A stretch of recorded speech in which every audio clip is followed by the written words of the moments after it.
Hi guys, good to catch up again.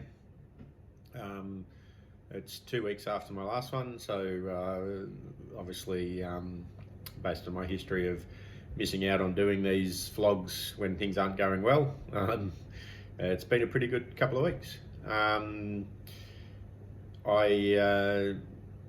Probably the number one topic, as it has been for seems like ever, is weight loss, and it's good. Last couple of weeks, 2.5, 3 kilos. I can't remember exactly what the number is. So it's down to 128.5, which is probably the lowest I've been for since February, maybe. But I'm doing it. I'm doing it pretty easy. Like I've gone back to eating keto, and I do find that way of eating pretty good because like I do have a bit of a sweet tooth, but I tend to crave fatty and salty stuff if I'm really hungry.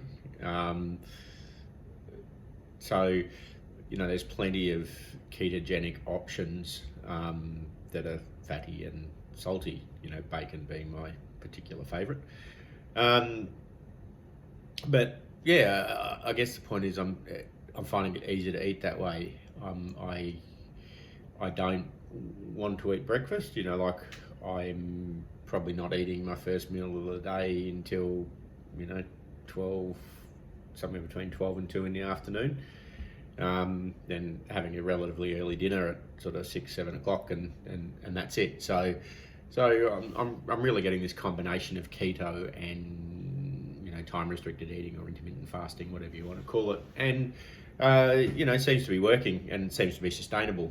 We're still in stage 4 lockdown in Melbourne, so I'm predominantly working from home, and I have to say that's making things a fair bit easier to change the routine and get into something different, because I don't have to do food prep. I can just eat what I want to eat when I want to eat. I can cook a late lunch or breakfast or whatever I want to call it. I'm also I'm really digging. I get up fairly early, 6:30, and I hop straight in and do some work. I do my usual morning journal and then do some work, and I might work for 2 or 3 hours until I feel like I need a break.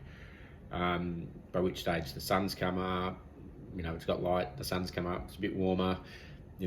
So I was really struggling in the morning to get out of bed and go outside and do some exercise. I'm finding it much easier to do that exercise mid-morning. I'm getting more work done, getting more consistency in my exercise. And obviously I'm not, losing, 60 to 90 minutes a day commuting. So while a lot of people are complaining about this lockdown period that we're going through and how hard it is, it's actually proving beneficial, and I'm finding a new pattern to how I work. And to be honest, if I had the choice, I'd probably keep working in the same way. Something I'll look at when everything opens up again. So I do have a bit of a sweet tooth, but I think it's a psychological sweet tooth.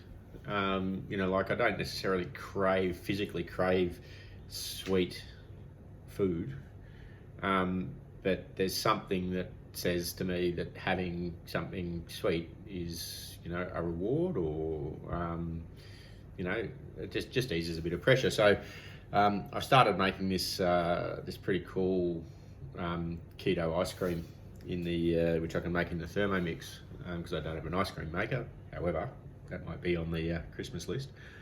And it's just coconut cream, cocoa, and some form of sweetener. So I'm using this sweetener made from monk fruit, I think it is.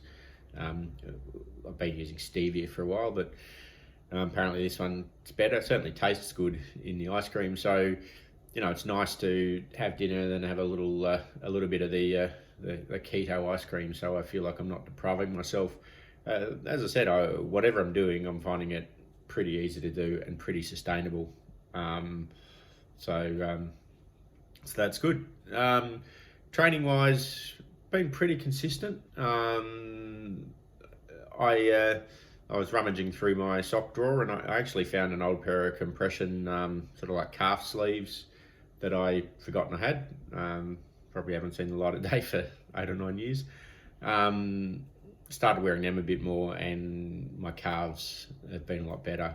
Also, just modified my running gait slightly. I really been trying to not be a heel striker this time around running. Gone into some much lower drop shoes, and I think I was probably trying to run a bit toey, which I really didn't need to do, because what feels like a midfoot strike in zero drop shoes is probably the equivalent to running on your toes in a conventional running shoe. So I've sort of flattened out and got my feet a little bit under me and not trying to run so toey, and that's helped my calves too. So I'd say it's a bit of both. Certainly feels much better. So like I'm actually enjoying just rolling around. Probably running 300-400 meter intervals. Sometimes 700 or 800 meter intervals. But still probably certainly doing 30% running, 70% walking when I head out. And that's just me being smart. And I've had hot spots and stuff in my feet before from running too heavy. So I'm just being smart, only running on dirt and grass, and that'll come. But I certainly feel like it's coming. Cycling wise, again, been a bit more consistent. Like doing probably more volume. I found that I've really struggled to push up near my FTP, and I suspect that might be the keto thing, just the lack of muscle glycogen. I feel like I can go forever at 60-70% of FTP, but once I get up there, it's really finite, and I'm just popping. So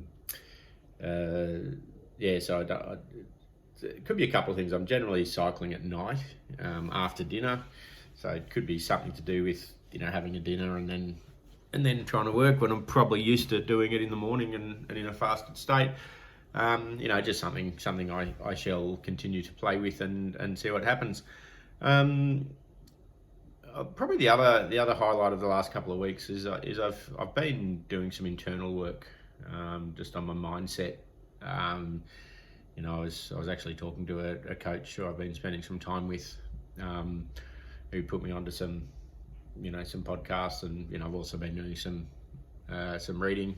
And there's a relatively well-known coaching model called Be, Do, Have, and it's basically saying that that's probably the order you need to change yourself in. So who do you need to be so you can do the things that you need to do to have the results that you want? And I certainly tend to either go do, have, be, or even have, do, be. The sort of thinking, when you like with my history around athletics and weight and all that sort of stuff is, so when I have lost the weight, I will be able to do the exercise to be a fit and healthy person. And that's just asked about, because you've forever got an excuse, because if you haven't lost the weight, you don't have to do the shit. Or even, all right, I'm going to start exercising so I can lose the weight, so I can be fit and healthy. Again, asked about and probably unsustainable, because there's some reason why I'm overweight and I eat poorly and I can be very sedentary when I'm not focusing on it. It's who I am being to be that sedentary person. That's what's got to change. I need to be a fit and healthy person in here. It doesn't matter, what's in my guts and how big my ass is. I've got to have the values and the beliefs that I'm now a fit and healthy person. That will let me do the work, eat how I need to eat, train how I need to train, be disciplined, sleep, look after myself, so I can have the health, the fitness, the appearance that I want to get. So it's been a really interesting exercise.